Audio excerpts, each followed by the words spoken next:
Describe our Landayan. This our community. Landayan is a beautiful place. Our barangay is, our Lolo Uwing is very miraculous. Talagang siya binibigay niya lahat. Kung ikaw'y nananampalataya na nanalig. Ito tayo nang nangyari sa akin. 5 times na ako pinanghimala ni Lolo Uwing. Describe ko sa inyo, ang tao dito, mabait na makulit na pasaway, matitigas ang ulo. Meron namang, kasi dito, lack of discipline yung iba. Lalong-lalo na yung mga tricycle na dipadyak. Lack of discipline yan. Kung hindi mo alam mo ko ang ginagawa ko sa kanila, talagang inaano ko. Lalo na dyan sa kanto, kita mo pa, both sides pahagaan.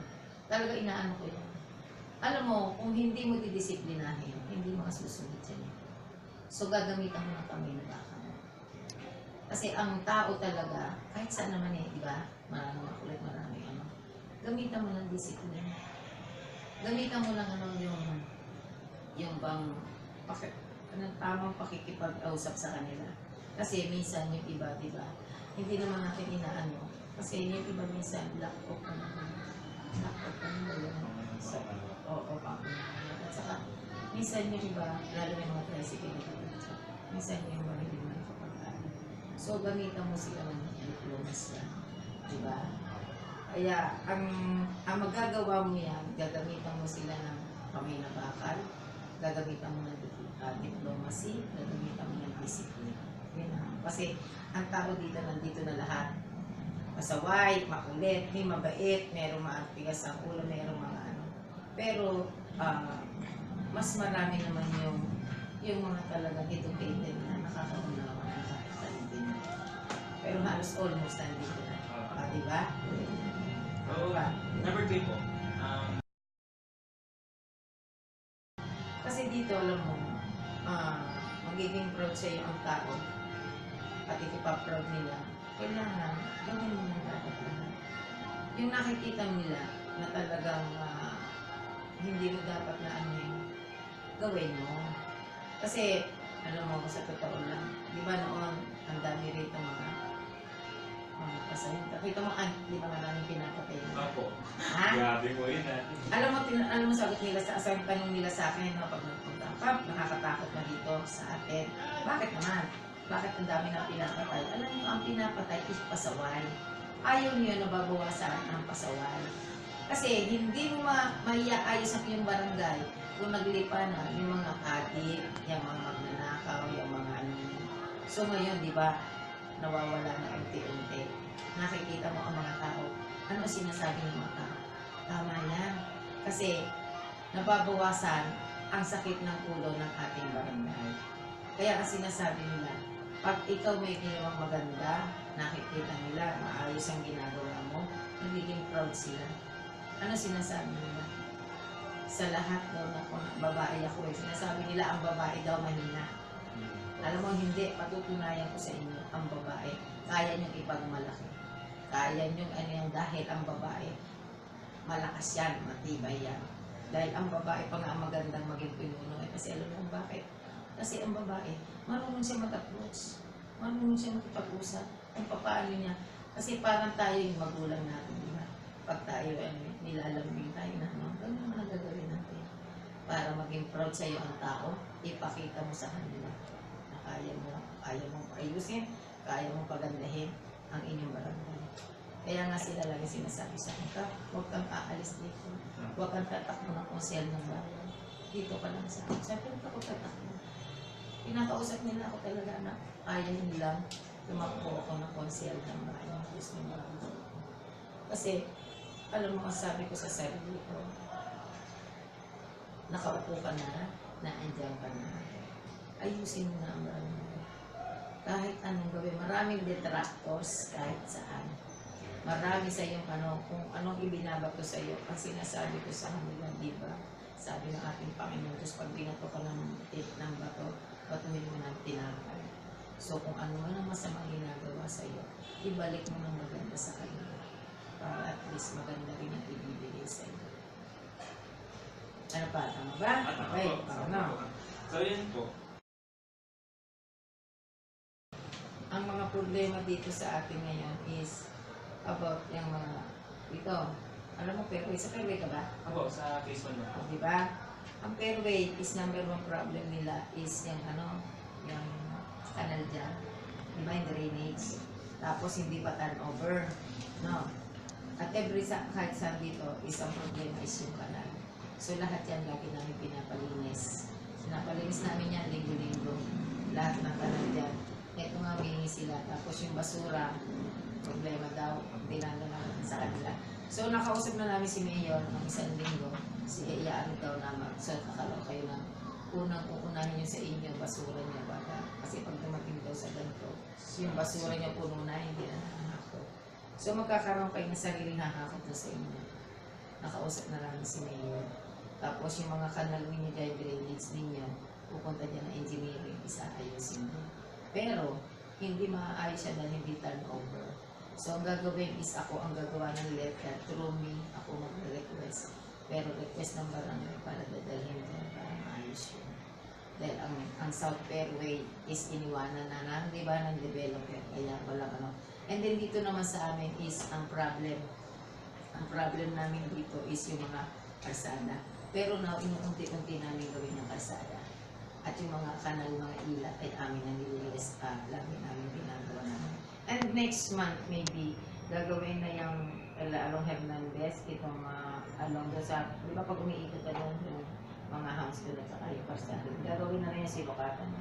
So almost, yung kung iyan ay matutupad, kung iyan ay siguro magiging maganda at maayos kung ating barangay. Kung papalarin tayo, kasi may POW yun, nasukatan na natin na. Yan tulay din, sinukatan natin yan. Kasi problem din yung tulay. Dahil yung tulay, pag tumaan ng malalaki sasakyan, may kanak na yan sa ilalim. Pero ayusin na yun. Oh yes, kaya almost naman is magiging maganda pagka yung mga project na yan ay naging maayos at maganda. At magkakaroon tayo ng access road along sa Kabigson. Ang gawin na. Yes, yes, yun ang inaayos namin. So, pinausap ko na yung namin doon, ng isang araw tumawag sa akin ng DPWH, magkakaroon daw ng river, irrigation of the river, yung doon sa boundary. And then yung karsada doon, if matutupad na yung, may bibigay na ng may-ari ng lupa doon, bibigay niyang lupa para sa access road. Lalo maganda kasi magkakaroon kayo ng alternative routes doon sa inyo papunta doon sa Fairway. So if lahat yan is matutupad yung, kasi may mga POW na yun. Pag ibig sabihin ng program of works, no? Pag meron na yan, it means pagdating na yung mga project na yan. So yung mga project na yan, kung dumating na lahat yan, matutupad yung magagawa. Magiging maganda, magiging wala ng problema ang ng ating barangay. Is na ba? Okay. So, number 5. Last na po. Yes. Ang problema ng araw is yung baha, di ba? Almost tagal ng baha sa atin. Pagkatapos is relief. Yan lagi nag-aaway di ba? Yan relief ang problem. At saka yung ang number one namin problem ng araw is yung baha dito sa Fairway na talagang ang tagal, how many months, di ba? Ang itinagal na almost yun 2 times a year pa nangyayari yan ang baha sa atin. Babagyan ng pagdating na ng June. Pagdating na ng June and December. Bago mag-December, nandiyan baha pa rin tayo. Diba? So, alam mo, mula nung inaayos na namin ang bawat kanal, ang bawat drainage, ang bawat ilan, ang bawat ilog, ay hinahawan mo, talagang inaayos mo. Nalilesen ang baha, nalilesen ang mga, tapos ang mga kanal pa na tapos ngayon nagkaroon pa tayo ng yung basura mo, tapon mo, linis mo, tapat mo, di ba? Nagkaroon tayo, tsaka yung mga basura yan, almost laging hinahakot. Kasi nung araw, ang basura, almost hindi nahahakot. Kaya natatambak yung mga basura. Kaya pumupunta sa kanal, kaya nag-focus ng baha at saka ng pagbarang ng mga kanal. So ngayon naman is, nakikita nyo naman na maganda na ang daloy ng ng basura, lalo hinahapot dito lalo sa inyo, di ba? Dati na, number one problem yan eh. Tapos, laging nililinis yung mga drainage niyo dyan. Lagi ako nagpapapunta dyan. Tapos, even na di ba nung araw, lagi marami yung mga dengue, di ba? O, ngayon, almost nagmi-misting kami dyan eh, almost. Kung hindi monthly, nagre-request sa amin ng mga kasi yan din ang isa pang problem, yung kakaroon ng mga dengue at saka So, lahat naman yan ay nasosolve. Nakukuha na, iaayos na namin. So, yung mga grass cutting na yan, di ba, yung mga yung damo, mga Kasi marami na kaming gamit ngayon. Ang hinanap namin ng solusyon kung paano para hindi na bumili kami ng grass cutter. Tatlo na yung grass cutter namin. Bumili kami ng pang-misting, meron pang-misting. Tapos lahat ng gamit para sa mga yung problema, yung mga kanila. Bumili kami. Lahat ng problem para dyan. Bumili na rin kami na para sa gamit. So, hindi na namin masyadong inaano yung problema ba, yung mga problema ba yan. Hindi, nalelesen, di ba? Okay, ito. Ano pa? So far, wala po. Actually, akin na po.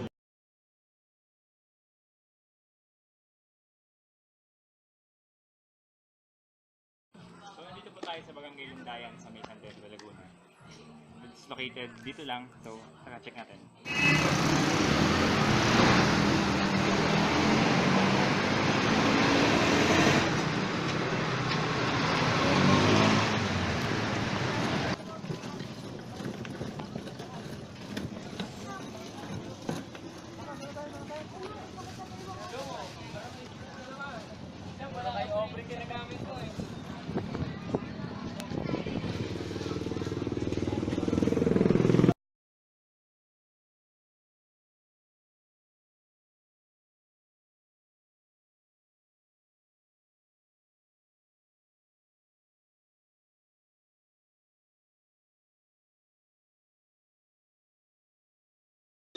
Ikaw, o lolo, uwe, palakpakan natin.